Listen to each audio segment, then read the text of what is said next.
Hey guys, hope you are doing well. Welcome to Agri Silvi. आज हम discuss करेंगे fertigation. So be attentive, be not missed. Let's start.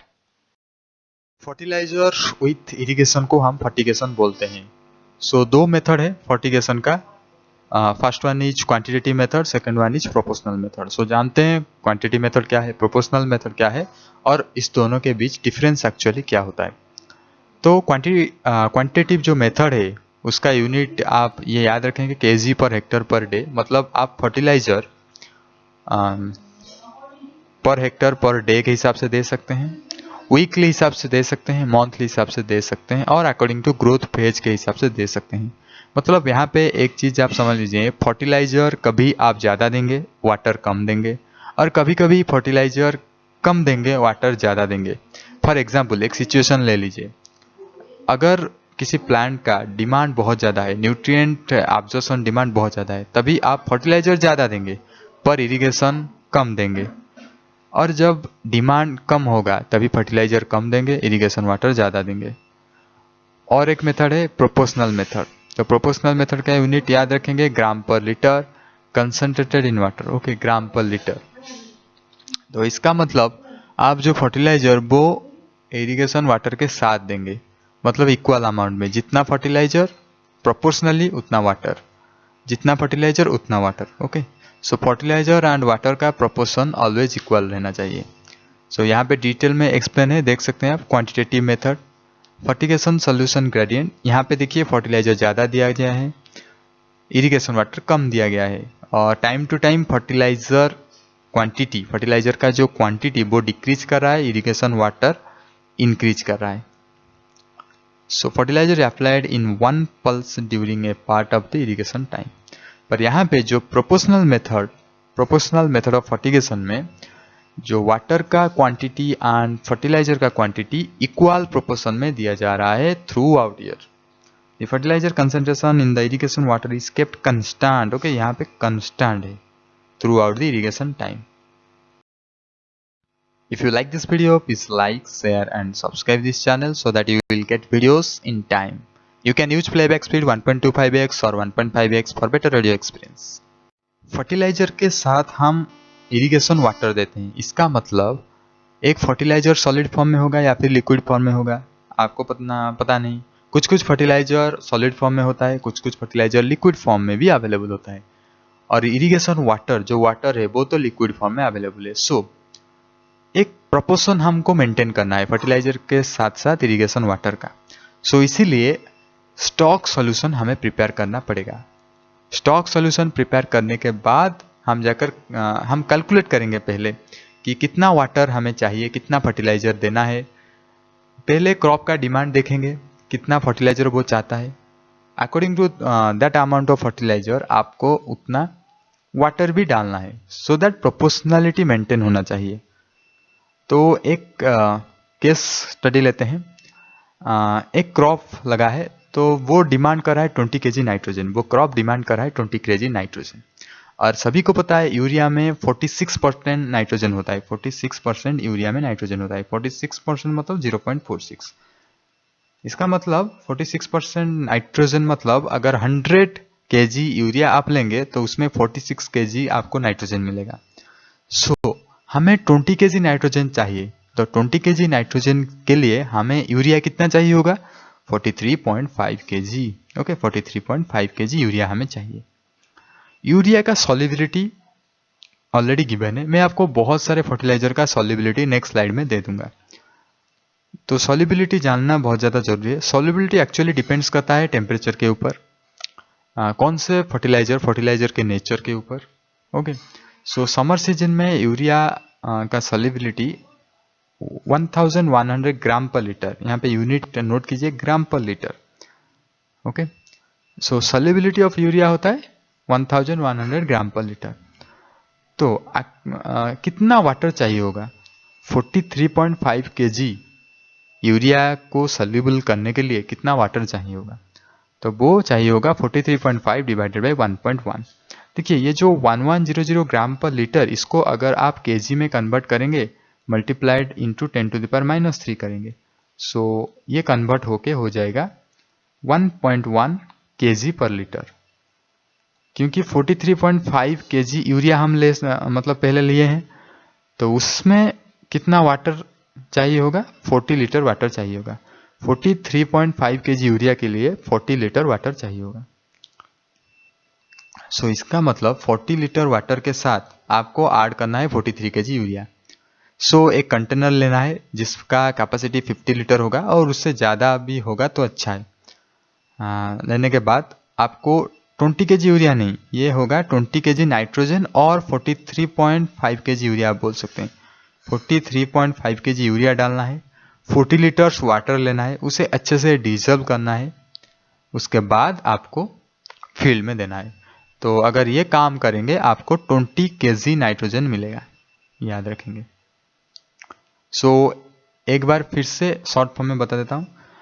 एक crop के लिए 20 KG nitrogen चाहिए। सो 20 KG nitrogen के लिए हमें कितना अमाउंट ऑफ यूरिया चाहिए? हमें चाहिए 43.5 केजी यूरिया, और यूरिया का सॉल्युबिलिटी होता है 1100 ग्राम पर लीटर, और आप बोल सकते हैं 1.1 केजी पर लीटर। सो कितना वाटर चाहिए होगा 43.5 केजी यूरिया के लिए? 40 लीटर वाटर चाहिए। तो 40 लीटर वाटर के साथ 43.5 केजी यूरिया मिला के स्लोली डिजोल्व करके आपको फील्ड में देना है। तो नाइट्रोजन कंटेंट या फिर पोटेशियम कंटेंट या फिर फास्फोरस कंटेंट ये जानना जरूरी है, और उसके साथ साथ सॉल्युबिलिटी भी जानना जरूरी है। अगर ये दोनों आप जानेंगे कि nitrogen content, phosphorus content, potassium content and solubility value, then आप स्टॉक सॉल्यूशन कैलकुलेशन कर सकेंगे। कितना फर्टिलाइजर कितने वाटर में डिजोल्व करना है आपको पता चल जाएगा। सो कुछ एग्जांपल्स, ये जो नाइट्रोजन कंटेंट है ये तो आपको याद रखना ही पड़ेगा, बहुत सारे कॉम्पिटिटिव एग्जाम में ये डायरेक्टली पूछा जाता है। जैसे कि पिछली बार पूछा गया था, कैल्शियम नाइट्रेट में नाइट्रोजन कंटेंट कितना रहता है? 15.5%। यूरिया में तो सभी को पता है 46%। अमोनियम सल्फेट में पूछा जाता है कितना नाइट्रोजन परसेंटेज रहता है? 21%। सॉल्युबिलिटी देखिए 750 ग्राम पर लीटर, इसको केजी में अगर करेंगे आपको मिलेगा 0.7 केजी पर लीटर। सो कैल्शियम नाइट्रेट का याद रखेंगे 1.29 या फिर आप बोल सकते हैं 1.3, नियरली 1.3 होता है कैल्शियम नाइट्रेट का सॉल्युबिलिटी, 1.3 केजी पर लीटर। सो इसी तरह पोटेशियम कंटेंट भी पहले याद रख लीजिए। पोटेशियम सल्फेट में पोटेशियम परसेंटेज होता है 50%। पोटेशियम क्लोराइड जिसको बोलते हैं म्यूराइट ऑफ पोटास, MOP, सो उसमें पोटेशियम का परसेंटेज होता है 60%। इसका सॉल्युबिलिटी है 0.3 केजी पर लीटर। पोटेशियम नाइट्रेट में 44 पोटेशियम परसेंटेज रहता है, 44% पोटेशियम रहता है, याद रखेंगे। और कुछ इंपॉर्टेंट माइक्रोन्यूट्रिएंट आपको याद रखना है, जैसे कि सल्फोरो जिसको हम देते हैं बोरोन डेफिशिएंसी के लिए, 20% बोरोन आपको मिलेगा। कॉपर सल्फेट में 25% कॉपर मिलेगा। आयरन सल्फेट में 20% आयरन आपको मिलेगा। ओके, इतना याद रखिए। और सॉल्युबिलिटी सिर्फ इसका याद रख लीजिए, आयरन सल्फेट का याद रख लीजिए 160 ग्राम पर लीटर। इसको केजी करेंगे 0.16। ओके, उसके बाद कंपैटिबिलिटी चार्ट, ये बहुत ज़्यादा ज़रूरी है। देखिए एक क्रॉप तो एक फर्टिलाइज़र नहीं मांगेगा, उसको उसका रिक्वायरमेंट के हिसाब से हमें डिफरेंट तरीके से फर्टिलाइज़र देना पड़ेगा।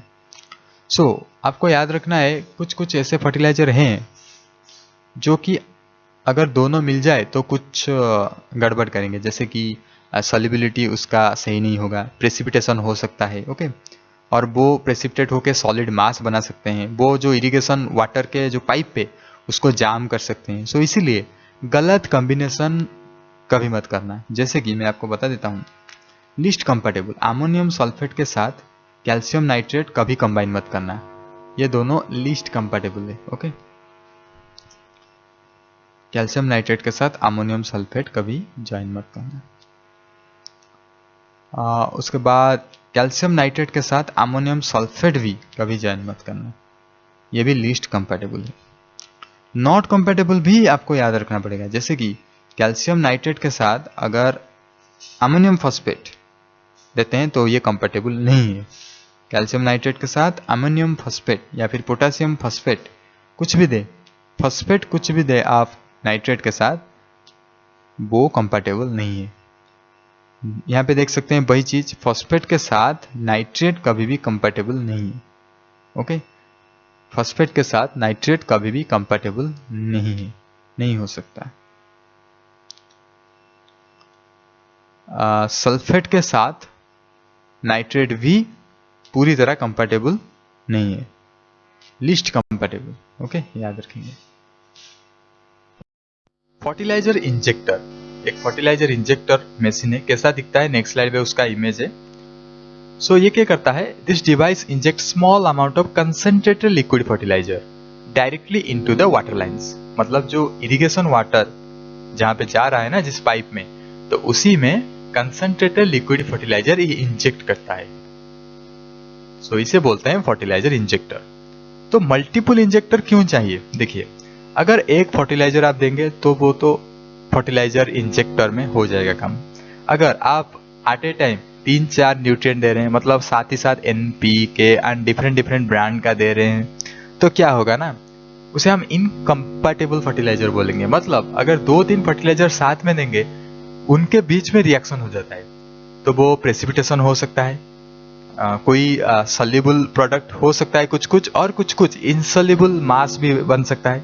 तो वो क्या होगा, जो पाइप में हम देते हैं मल्टीपल फर्टिलाइजर, तो क्या होगा ना, वो ब्लॉक हो जाएगा पाइप, क्योंकि हार्ड मास भी फॉर्मेशन हो सकता है, सॉलिड मास भी फॉर्मेशन हो सकता है, एंड कुछ प्रेसिपिटेशन हो सकता है, कुछ भी हो सकता है। इसीलिए तो हम उसे बोलते हैं इनकम्पैटिबल फर्टिलाइजर्स। ऐसे बहुत सारे फर्टिलाइजर हैं जो कि इनकम्पैटिबल टू ईच अदर। सो उसको हम कैसे इंजेक्ट करेंगे? सो इस प्रॉब्लम को मतलब इरेडिकेट करने के लिए हम यूज करते हैं मल्टीपल इंजेक्टर। मल्टीपल इंजेक्टर कैसा दिखता है, उसका वर्क कैसा है, तो हम देखेंगे डिफरेंट स्लाइड पे।